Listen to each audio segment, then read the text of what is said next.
All right, we'd like to welcome you to this edition of UBV News.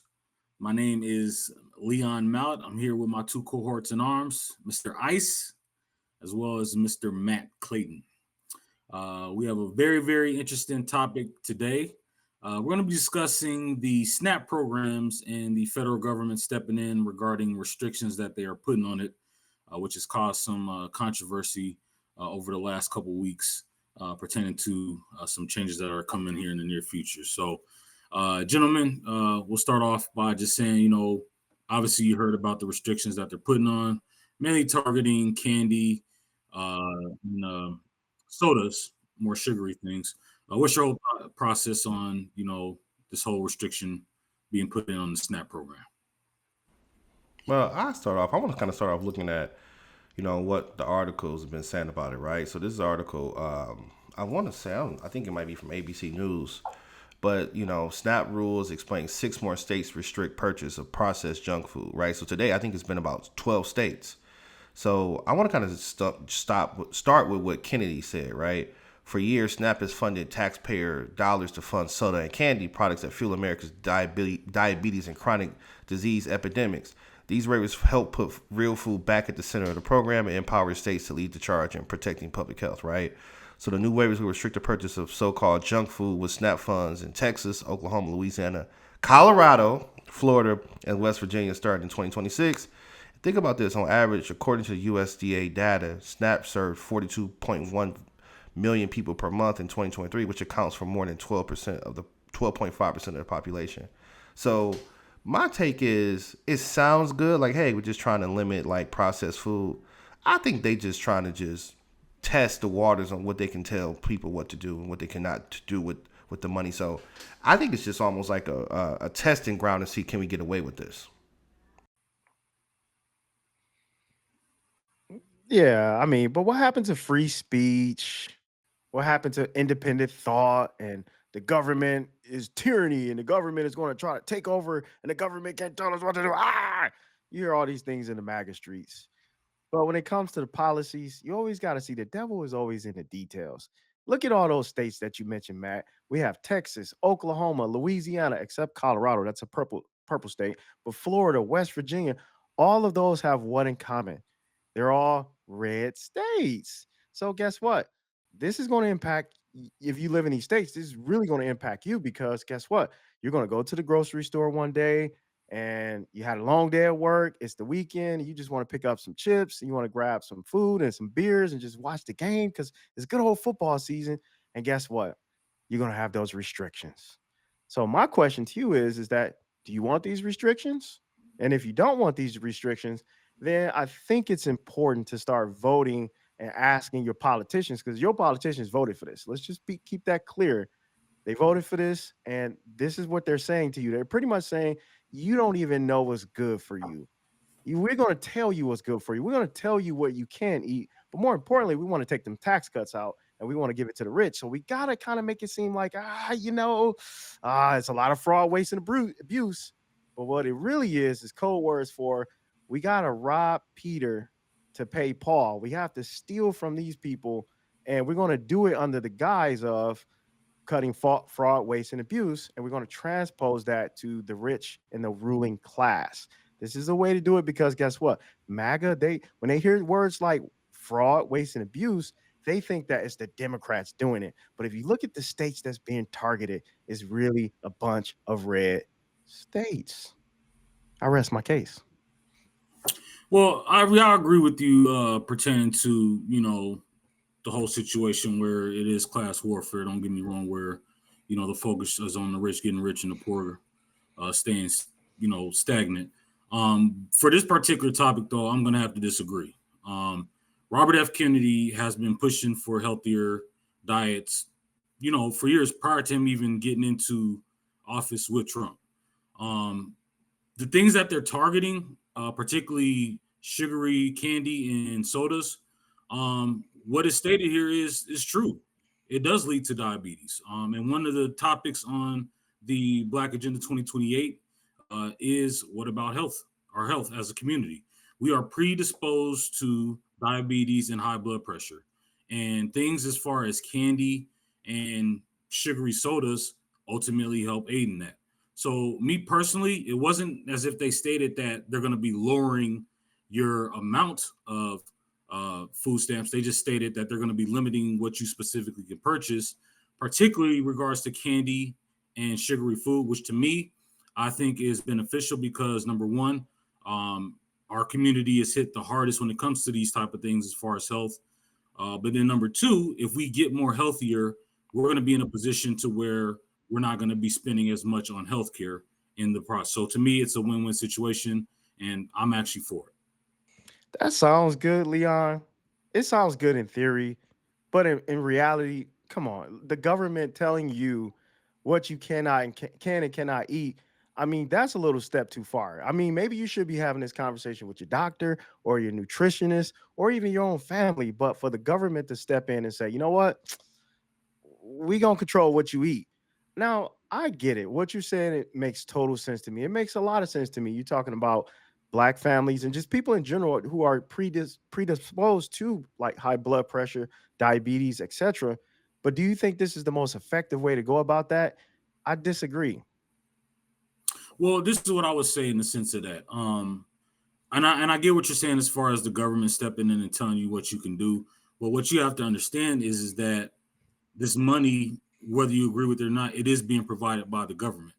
And ultimately, at that point, you are at the realm of somebody else. It's no different than when I was having this conversation about GoFundMe. I had a friend who was upset because he had a friend who passed away and he had put up a GoFundMe and nobody was raising money. He's like, man, you guys, ain't gonna look out for us. Unfortunately, if you have insurance, you don't have to worry about that type of stuff.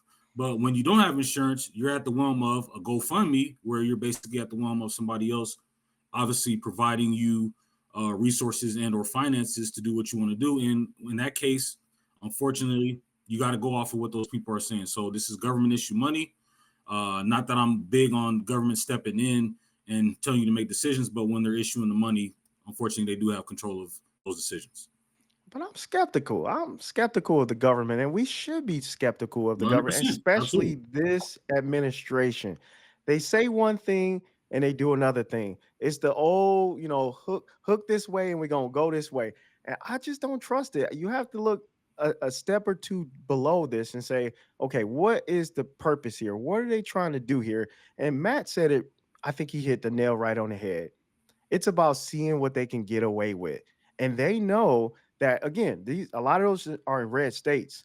They know that their people are much more predisposed to say, you know what, whatever dear leader says or whatever this politician says, we'll do it. So I think it's a way to find ways to cut expenses and being able to reallocate those funds. I think it's something more nefarious than, oh, we want to make sure people don't have diabetes and high blood pressure. They don't care about people like that, man. I don't believe it. Yeah, what I was gonna say, man, you gotta be careful about the okey doke too, man. So you about to cut SNAP benefits across the country, right? And Let me step in real okay. quick on both of you guys. They didn't say they were cutting the amount that they're giving out. They're just saying they're limiting food. There's a difference. No, If no, it's saying but you got $200 a month and we're gonna take out 180, that's a different ballgame than just saying you can't buy certain things. So let's just no, make no, sure. no, no. They are. I mean, like that was all part of the big beautiful bill. Like one of the things is the cutting of that of foods. The Yeah, limiting, yeah, absolutely, yeah. yeah. So I'm saying that's getting cut on top of whatever this article is talking about. So you have that. So now you gotta now you and we all know that the healthiest stuff is the most expensive stuff, right? So it's like now it's like, dang, I got less money. Now I got to buy the healthier options. So I'm gonna have less food to eat. And on top of that, let's be honest, man. This is the greatest. I don't think that Kennedy did this on purpose, but if Eminem's is like, man, they can't buy Eminem's with Snap money, man, we about to go straight to Trump. Hey, Trump, you're the greatest. You're the greatest. M&M's can now be sold with Snap, and they go, they make a donation. That's what's about to happen, man. Shoot, bro. If you in the Trump administration right now, all you gotta do is open them lines over to M&M's, Hostess. You know what I'm saying? You about to make a few $1,000,000, man, because they gonna pay some money to get back on Snap, and it's gonna be an overcorrection. It's gonna be an overcorrection. You gonna look up and all these places gonna jack their prices up. You know what I'm saying? So that's just my take, man. I think it's gonna lead to the okey doke, and man, if man, buy some stock in Hostess, man. You know what I'm saying? Like all these different places, because they about to get a big jump, man. Just keep that line open at the White House. Well, I mean, if we're going off basic economic supply and demand, if the purchases are going down, um, prices won't be going up. I mean, because there's no demand for it. So if you're taking out, to be honest with you, it may help lower the prices for people to actually buy those things because they're not going to be selling as much of them. So again, basic economics is supply and demand. For me, like I said, if they were saying, you can't buy hamburger or you can't buy bread or something like that, I would get it. These two particular things, I have no problem with. Now, like you said, maybe there's some underlining where they may be trying to eventually show, hey, we can do some other things. That may be the case. But right now, in terms of where it sits as far as the limitations, those two things I'm 100% okay with because those are two things that we don't need in our diet, which is sugary drinks and candy. So on face value, absolutely. Where this goes and if they want to utilize this as the igniter to try to see what else they can get away with, we have to ultimately wait and see. But if they have the power to do this and they want to do something else, nothing's going to stop them as far as that goes. But again, for this particular topic, sugary candy and sodas, I'm okay if they limit those 100%. But this is the land of the free and the home of the brave, man. Like them people want to eat Snicker candy bars, whatever. Let them eat candy bars, man. That's where I'm at with this thing because again, I mean, Matt, read that article. Can pull up that article again. I think it said these were primarily in red states, if I'm not mistaken. You look at that: Texas, Oklahoma, Louisiana, Colorado, Florida, West Virginia, starting in 2026. Why didn't they just make it a countrywide ban? Why did they just do specifically red states? Now, here's my theory. My theory is that these red states, these are the people who these are mainly their voters, if you will. A lot of them are their voters, and their voters are already in a position where they believe everything that's coming out this administration. So it just makes sense for them to say, you know what? Okay, I'll go along with this. They're really priming their people to live on less, to have less, to trust them and have full trust and authority in this government. And that's what it looks like to me. Well, speaking of red states, as far as what 7 of the 10 least healthiest states in this country, what states are there? They're red states. The Alabamas, Louisianas, the Oklahomas. These are states that have the worst health issues, particularly in regards to their diet.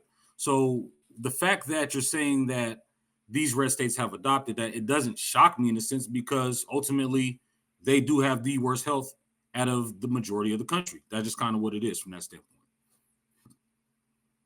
Yeah, I don't trust this government, man. I'm not gonna give them a I don't pass. trust them. I I don't think don't. they're doing the right thing for red states. I don't believe that, I'm man. not It's trusting something it. I'm more not trusting it nefarious than either. that.